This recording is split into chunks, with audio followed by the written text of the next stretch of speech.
వారణాసిలో ఉంటున్న కృష్ణమోహన్కు పురాతన కాలం నాటి పుస్తకం ఒకటి దొరికింది. అతడా పుస్తకాన్ని అటూ ఇటూ తిరగేసి ఒక పేజీ దగ్గర ఆగి చదివాడు.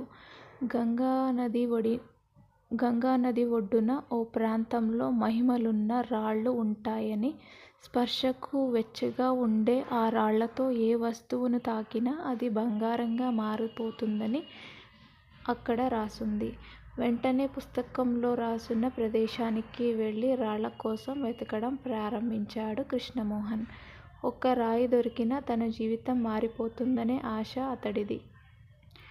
నది ఒడ్డున వారం రోజులు వెతికినా విలువైన రాయిని గమనించలేకపోయాడు కృష్ణమోహన్. నది ఒడ్డున వారం రోజులు వెతికినా విలువైన రాయిని గుర్తించలేకపోయాడు కృష్ణమోహన్. అయినా అతడు వెతుకుతూనే ఉన్నాడు. 2 వారాలు గడిచాయి. రాయి జాడ కనిపెట్టలేకపోయాడు. తన బతుకును మార్చేస్తుందనుకున్న రాయి దొరక్కపోవడంతో కృష్ణమోహన్ ఎంతో నిరాశ చెందాడు. ఒక్కో రాయిని తాకి చూసి అది వెచ్చగా లేదంటే కోపంతో నదిలోకి విసిరేస్తుండేవాడు. చివరికి అతడికది అలవాటుగా మారింది. వెతక్క ఓ రోజు మహిమలున్న వెచ్చని రాయి అతడి చేతికి దొరికింది. ఆ వెచ్చదనాన్ని గమనించేలోపే అలవాటు ప్రకారం రాయిని విసిరేశాడు. రాయి చేతి నుంచి చేయి జారిపోయే.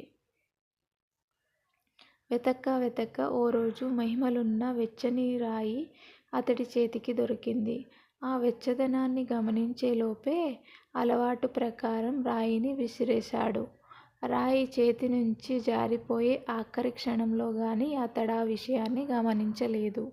అప్పటికే జరగాల్సిన అనర్థం జరిగిపోయింది. కృష్ణమోహన్ శ్రమంతా వృధా అయిపోయింది.